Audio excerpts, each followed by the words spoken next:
আমরা চলে যাচ্ছি, তাহলে তুমি থাকো।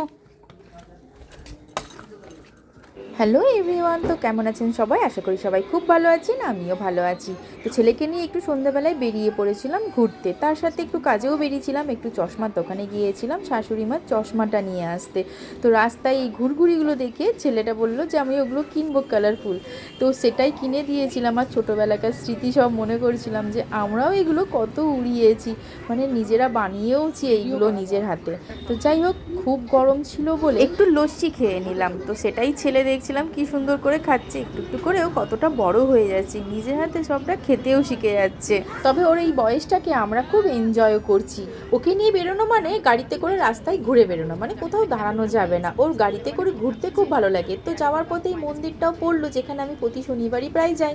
তো সেখানে দাঁড়িয়ে একটুখানি প্রণাম করে নিয়েছিলাম। আর ছেলে বললো মন্দিরে ঢুকবে, তো আমি তো ঢুকবো না বলে ওকেই বললাম তুমি প্রণাম করে এসো। তো ও জানে যে আমি কোথায় কোথায় প্রণাম করি, সেখানে সেখানে গিয়ে সব প্রণাম করে ও এলো। আর এই যে দেখুন, ঘুরঘুরিটা নিয়েও কি সুন্দর দাঁড়িয়েছিল হাতে ধরে, যাতে হাওয়ায় উঠছিল, মজা পাচ্ছিল। তারপরে ও সামনে একটুখানি বললো দাঁড়াবে পাপার কাছে, তাই জন্য ওটা আমি নিয়েই ঘুরাচ্ছিলাম সারা রাস্তা। তো চলুন, টাটা, সবাই ভালো থাকবেন, সুস্থ থাকবেন।